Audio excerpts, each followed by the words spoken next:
Et salut les yugistes. Bon, je vais vous expliquer un petit peu pourquoi il y a tout ça autour de moi, hein. C'est un petit peu spécial comme vidéo. Bon, il faut savoir que du coup, je suis un gars un peu tête en l'air, et ce bon vieux Slipher, il se dit trop bien, il va prendre des vacances. Ça fait accessoirement un petit peu de temps que j'ai pas pris de vacances, ça fait plus de 2 ans. Et j'ai un petit peu oublié qu'il y avait la petite sortie du labyrinthe des souvenirs qu'il fallait faire en ouverture, et ça sort aujourd'hui, du coup, jeudi. Donc vous allez avoir cette vidéo, comme si c'était rien passé, à part le changement de décor un petit peu boiseux derrière moi, mais moi, c'était un sacré combat, une sacrée histoire d'avoir cette petite display entre les mains. Sur ce, malgré ce décor un petit peu spécial, on va partir pour une petite ouverture parce que j'ai une petite conscience professionnelle et je me suis dit, il est hors de question que je loupe ça. Donc vous êtes prêts? C'est parti. Bon alors dans cette display évidemment, qu'est-ce qu'on va retrouver? On va retrouver tout simplement de la réédition de Baronne de Fleurs, ça c'est ce qu'on veut absolument choper. On va avoir aussi de la réédition du Gardien Chimère pour les decks fusion comme par exemple Albaz, c'est une très très bonne carte. Et on va avoir énormément de cartes qui vont nous rappeler de bons souvenirs de Yu-Gi-Oh! Regardez-moi un peu ce packaging, franchement il est incroyable. On a le petit soldat du lustre noir en version alternative. On va avoir aussi le nouvel archétype des gardiens de la porte utilisé par les frères Paradox dans l'animé, et on va avoir plein d'autres belles petites dingueries, du support un petit peu pour yeux rouges, enfin que des trucs hyper cool, et d'ailleurs j'espère choper la carte pour yeux rouges, histoire de la rentrer dans la collection. Allez, sans plus attendre, on va commencer. Niveau collector rare, du coup il y en a une petite dizaine dans l'extension, évidemment si on a Baronne de Fleurs ou Gardien Chimère, ce serait incroyable. Alors, on commence avec de la reprint de Rika, avec Pétale Rika. Alors, je vous laisse, comme d'habitude, mettre sur pause si les cartes vous intéressent. C'est un archétype très intéressant qui va fonctionner avec que des monstres plantes et qui vont sacrifier les ressources de l'adversaire. C'est génial. J'avais fait ce deck pour ma femme, elle l'avait beaucoup aimé. Ensuite, on va avoir la proie de Jirai Gumo. Donc ça, c'est les toutes premières cartes reprint pour le nouvel archétype autour des frères Paradox. C'est extrêmement cool de voir ça. Moi, ça me remonte tout de suite des souvenirs d'enfance. Ensuite, on va voir Sangha du tonnerre, et ben voilà, ça c'est super cool. Ça, encore une fois, un des boss monsters des deux frères Paradox. Âme aux yeux rouges, bah parfait. Voilà, on a notre jolie petite rare pour la collecte. Ce petit dragon noir un peu avec un style métallisé, moi je sais pas ce que vous en pensez, mais vraiment, il est incroyable. Et en plus, la carte niveau effet, elle est pas dégueu pour le deck, je vous laisse lire si ça vous intéresse. Ensuite, on va voir l'attrape perfide. Pas trop de surprise à ce niveau-là, tout simplement parce qu'il y a eu le deck de structure Traptrix, que le deck revient, et du support pour Traptrix, c'est toujours cool. Ciel bleu, mec chevalier, très très bonne carte, les mecs chevaliers. Et explosion finale d'évolution, une jolie petite super rare, support pour le deck Cyberdragon, et ça fait vraiment plaisir à voir. Bon alors désolé, je vous sens playmat, hein, je suis vraiment en mode vacances, comme vous pouvez le voir. Décret royal, bah ça évidemment, c'est pour contrer un petit peu le retour de Traptrix et Labyrinthe. Lune rouge mec chevalier, ça c'est une très très bonne carte. Je pense en fait qu'ils ont refait du support un petit peu mec chevalier pour que ça rentre dans le Kashtira. Moi j'ai bien l'impression que ça pourrait faire des trucs assez cool vu qu'il est niveau 7 et qu'il peut s'invox P assez facilement. En plus d'un autre qui est reprint je crois, c'est celui qui est de couleur jaune, je ne sais plus. Le mode bataille royale adhésion, donc ça c'est une petite ref à une saison de l'animé qui fait un crossover avec un espèce de multivers Yu-Gi-Oh, c'est trop stylé. Le bon vieux gardien de la porte, le gros boss monster qui assemble Sangha, Kazejin et Suijin des deux frères Paradox, ça c'est trop cool. Pétale Rika encore une fois, j'ai oublié de préciser que c'est la carte clé du deck à jouer en x3, vraiment elle est trop importante. Manteau de justice. Et la première nouvelle fusion des gardiens de la porte. Gardien de la porte du tonnerre et du vent. Elle est vraiment pas mal, elle nous permet d'aller tuto une magie de l'archétype qui va nous permettre de continuer à faire des combos, donc ça c'est vraiment plutôt cool. Est-ce qu'on va avoir une petite collector dans cette ouverture? Je sais pas, mais en tout cas, déjà, Lune rouge mec chevalier encore une fois, Ristourne pour réduire le niveau des cartes dans la main, Lot agile, support pour un petit peu sprite, hein, ça peut toujours être cool. Ceux qui ont acheté leur Lot agile bien cher, rip, désolé pour vous. La petite magie double attaque vent et tonnerre, donc ça c'est pour faire référence à la fusion justement qu'on vient de choper, c'est l'attaque de la carte, donc ça c'est hyper stylé en magie rapide en plus. Ensuite tout de suite derrière on va avoir la nouvelle goule de l'ombre du labyrinthe, alors ça c'est une nouvelle carte où ils ont fait un monstre à effet avec un monstre qui était normal avant, c'est beaucoup trop stylé, cet artwork est vachement dark mais il est aussi vraiment très classe. Ensuite on va avoir le dueliste extraordinaire pot artiste. Et enfin, l'autre fusion des gardiens de la porte, le gardien de la porte du vent et de l'eau. Alors celle-là, je crois qu'elle est vraiment pas mal du tout. Alors, une fois par chaîne, lorsque votre adversaire active une carte magie piège ou un effet de piège sur le terrain, effet rapide, vous pouvez annuler l'effet. Vous ne pouvez utiliser cet effet de gardien de la porte du vent et de l'eau que 2 fois par tour. 2 negates de magie piège. C'est quand même pas mal, hein. Franchement. Je pense que l'archétype, en format compétitif un peu fun, peut quand même faire des trucs vraiment pas mal. Je testerai peut-être juste pour le lol. Encore une fois, la goule, la saga de l'Empereur Dragon, l'âme aux yeux rouges, ça c'est trop cool, hein, il m'en faut qu'une, mais ça fait toujours plaisir. L'Entopie Barian, donc ça c'est le monde alternatif des grands méchants de la saison Zexal, je crois. Âme du Roi Suprême. Ah voilà, Étoile Jaune Mec Chevalier, c'est le deuxième Mec Chevalier niveau 7 dont je vous parlais tout de suite un petit peu avant. Donc ça, toujours les Mecs Chevaliers, s'il y a 2 cartes dans la même colonne, on peut les spé, et ensuite ça peut faire des effets, rebouncer des cartes dans la colonne, détruire, etc. Donc c'est très intéressant, mais c'est surtout que c'est des niveaux 7, donc ça peut rentrer potentiellement dans une version Kashtira. Et enfin, on va avoir le Dragon Poussière d'Étoile, Axel Synchro, notre premier ultra, extrêmement classe. Si je dis pas de bêtises, normalement, c'est une nouvelle carte pour l'archétype, du coup, autour du Dragon Poussière d'Étoile. Franchement, pour ceux qui jouent le deck, il y a de plus en plus de cartes et de supports pour le deck au fur et à mesure des années.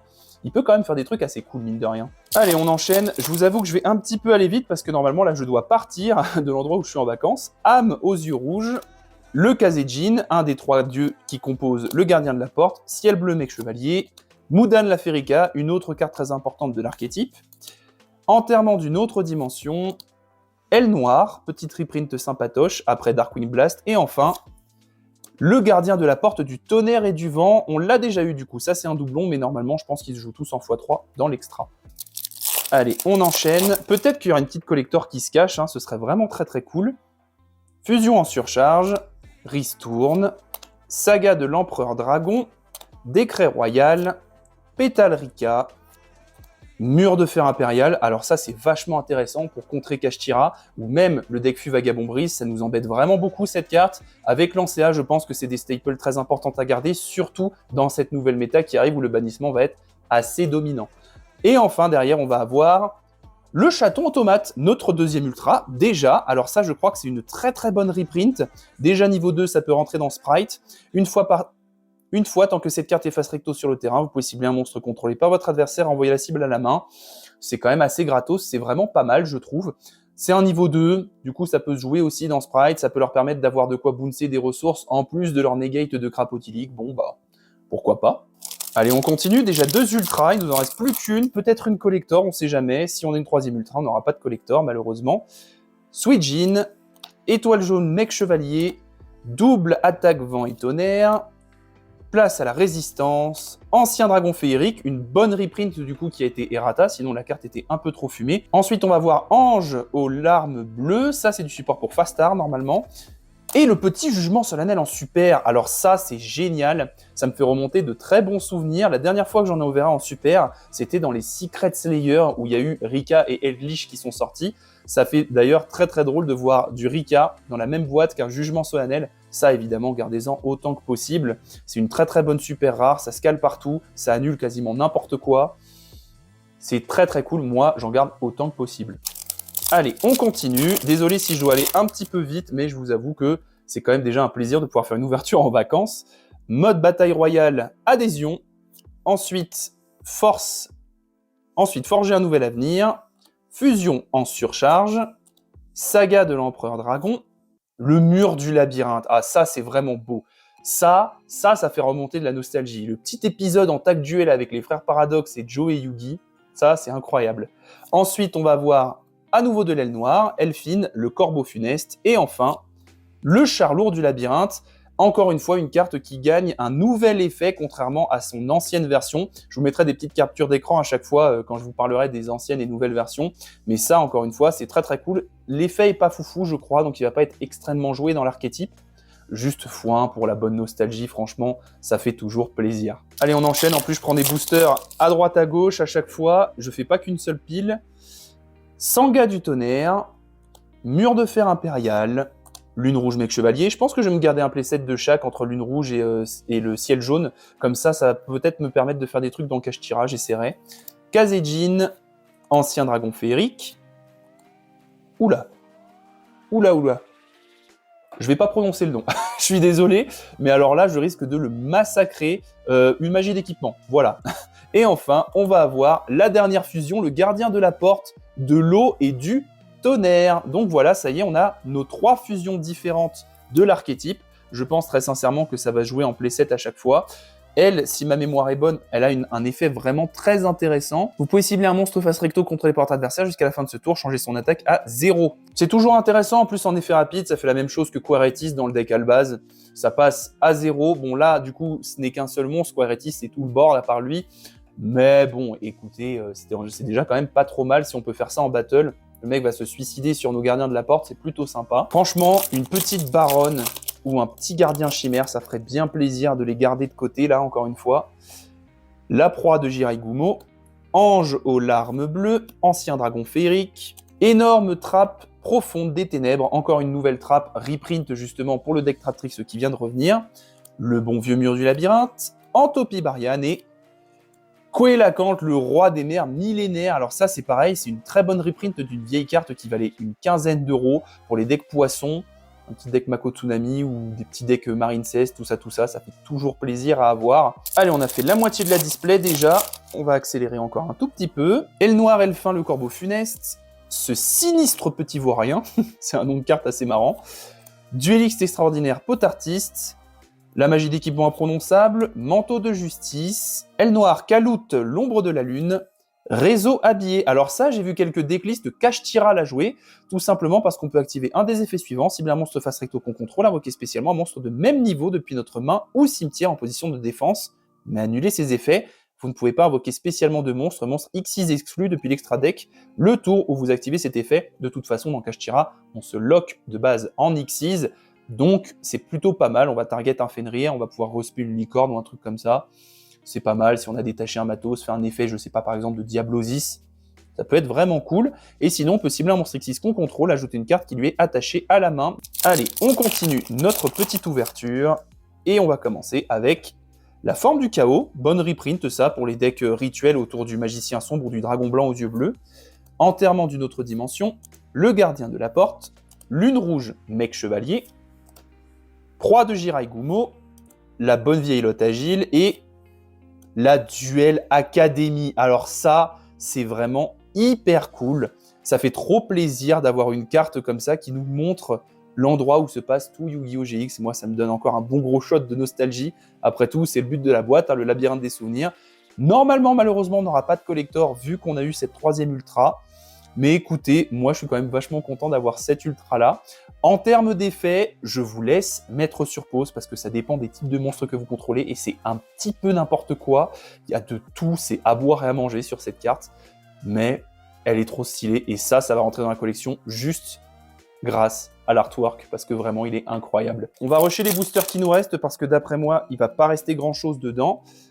Le gardien de la porte, le rituel du super soldat, support pour du coup le soldat du lustre noir, ça c'est très cool, Suijin, Antopie Barian, aile noire Zephyros, le gardien Riryoku, très très bonne carte, ça c'est une carte extrêmement forte pour l'archétype. Je vous laisse lire, mais déjà que Riryoku de base c'est un peu craqué, mais alors ça c'est pour faire des bons gros OTK des familles, c'est génial. Et enfin, le Coelacanthe, le roi des mers, donc ça c'est encore une fois très très bon à garder pour les decks poissons. La magie d'équipement imprononçable, ombre du mur du labyrinthe, magie de terrain très stylée pour l'archétype, trappe perfide, Mudan la Ferica, le mode bataille royale adhésion, la forme du chaos et à vos marques près, duel référence à 5 DS. Et ça encore une fois c'est un bon gros shot de souvenir. Yusei contre Jack Atlas, ça c'était un anime Yu-Gi-Oh! Hyper stylé. Je pense qu'on se mettra tous d'accord pour dire qu'en plus, tous les protagonistes de 5DS avaient des decks assez classe synchro autour de dragons bien badass, et ça c'est cool. Ange aux larmes bleues, Orbital Photon, ce sinistre petit vaurien, la lotte agile, aile noire et les fines, dueliste extraordinaire potartiste et réseau habillé. Ça, encore une fois, ça fait plaisir, il m'en manque plus qu'une pour un petit playset.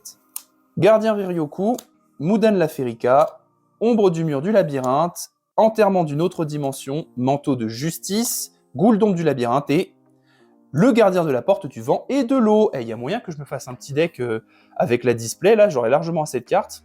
On va tester ça en fun avec des potes, ça peut être cool. Du coup, tant qu'à faire, on va essayer de rechoper un maximum de jugements solennels ou de cartes pour le deck labyrinthe, lotte agile, l'énorme trappe profonde des ténèbres, forger un nouvel avenir, étoile jaune mec chevalier, gardien Riryoku, mur du labyrinthe et Association du gardien de la porte. Alors ça, c'est la fusion ultime de l'archétype, c'est méga classe. Uniquement invocable spécialement depuis votre extra deck en bannissant les cartes ci-dessus depuis votre main, terrain ou cimetière, donc déjà ça c'est extrêmement fort. Lorsque votre adversaire active une carte ou un effet qui cible une ou plusieurs cartes que vous contrôlez, effet rapide, vous pouvez annuler l'effet, et si vous le faites, détruisez la carte, vous ne pouvez utiliser cet effet d'association des gardiens de la porte que 3 fois par tour. Il y a juste 3 negates sur une seule carte. C'est quand même assez strong, on va pas se le cacher. On continue, un petit jugement encore, ce serait vraiment cool, on en a jamais assez de ça. Ciel bleu mec chevalier, ce sinistre petit vaurien, Sweet Jean, fusion en surcharge, rituel du super soldat, aile noire, Kalout et Alcei, le grand protecteur Sylvain. Alors franchement, il est mastoc, il est assez classe. Des monstres X6 de niveau 8, une nouvelle X6 8, ça peut être très intéressant pour beaucoup de decks. Je vous laisse mettre sur pause. Peut-être que je la garderai dans mon petit classeur de staple, on ne sait jamais. Après tout, c'est assez facilement accessible. On enchaîne, on rentre dans bientôt les 5 derniers boosters.